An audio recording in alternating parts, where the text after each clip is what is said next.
I had a client lose a $10,000 contract because she spent the morning approving stock photos. She had a proposal call at 2 p.m., a prospect she'd been chasing for 3 months, the kind of meeting where you need to be sharp. That morning, she was in her inbox, answering questions from her team, approving vendor invoices, going back and forth over which images to use on a client deliverable. Every item on that list extracted a decision from her before noon, and the work those decisions displaced was the work the prospect would pay her highest rate for. By the time she got on the call, she'd made around 40 calls, and the prospect could sense something was off. She didn't close it. That afternoon cost her $10,000 in pipeline because her best thinking had already been spent before noon.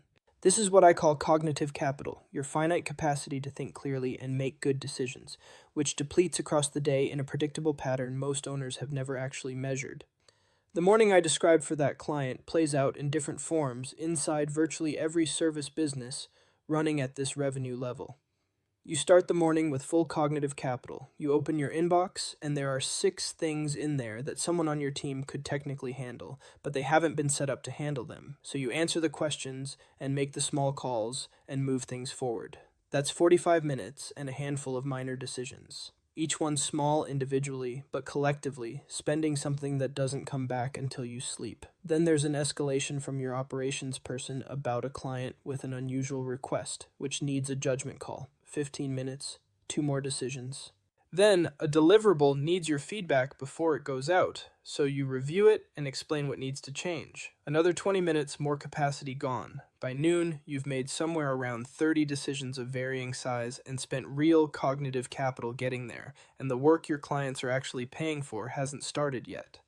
At 2 in the afternoon, you sit down for the high-stakes consultation, the strategic recommendation, the problem solving your clients pay your highest rate for, the work that only your expertise can produce.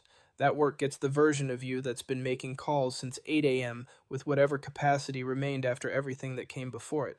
The team got answers, clients got responses, things moved. The work those clients are paying for got whatever judgment was left after 6 hours of clearing a queue that didn't require it, and over a year that cost accumulates in ways that are hard to trace because they show up in the quality of the work and in the steady sense that you're working harder than you ever have, and still not producing what you know you're capable of. Cognitive capital gets spent on decisions that didn't require it before the decisions that did get their turn. That's the source of the feeling, and it's specific enough to fix. The source is architecture, specifically the absence of one. Every business I've rebuilt the operating layer on had the same thing underneath the symptoms. The owner became the default handler for anything the business hadn't been explicitly designed to route somewhere else. As the company grew, the owner's availability filled the gaps that should have been filled by documented processes and clearly defined decision authority. And because that pattern was established gradually, over years, nobody ever sat down and redesigned it. It just became how the business worked. Build the right operating layer and the picture changes in ways you can measure within a few weeks. The morning that used to start with 30 inbox decisions starts with 5, because the other 25 now hit a system designed to catch them before they reach the owner. The escalations that used to interrupt the afternoon start getting resolved at the right level. The judgment calls that actually require the owner still reach the owner, but they reach a version who hasn't already spent 6 hours making calls that didn't need their judgment. The craft gets applied when there's something left to apply, and the quality of the high-value work changes in a way that clients notice without necessarily being able to name. For the agency owner I mentioned at the start, the rebuild took about 6 weeks. The inbox decisions dropped from 30 plus to under 10 per morning. The afternoon hours, the consultations, the proposals, the work those clients were actually paying for, got a version of her that hadn't already been cleared out by everything that came first. The first client who noticed asked her what had changed. She told him the truth. She'd rebuilt the operating layer, so more of her capacity was available for the actual work. I've watched this play out across businesses, where the quality moved first and the revenue followed. Proposals got sharper. Referrals came back because the experience got consistently better across every client, not just the ones who happened to catch the owner on a good week. The version of the owner that showed up in the work was the version from when the business was smaller and the calendar was lighter. The version that built the reputation the business now runs on. That version still exists. The question is whether the operating model is protecting the capacity to produce it.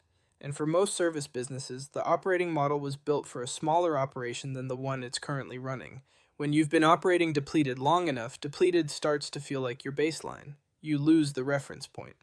The first few weeks after owners I've worked with rebuilt their operating layer, they describe the experience the same way. The work feels different, like it used to feel before the business got heavy. That's what it feels like to bring your full capacity to the work that actually deserves it. The businesses building this infrastructure now are compounding in a way that's invisible from the outside, but that becomes obvious in the outcomes over time. Because every decision removed from the owner's queue before it depletes their judgment is cognitive capital that flows into the high-value work instead, and that compounds in the quality of what the business produces. Your best thinking belongs on the work that needs it most, and right now, it's probably going somewhere else first. If this is something you've been sitting with, the sense that you're working hard but your sharpest thinking isn't going where it should, subscribe for more on how to actually build a service business that doesn't run on your depletion. New videos every week on the operational side of what it takes to grow these things correctly. And if you want to know exactly where your cognitive capital is going, how much is getting spent on decisions that don't require it, and what it would take to change that, the operational snapshot is where that conversation starts. Free, 30 minutes. Link below.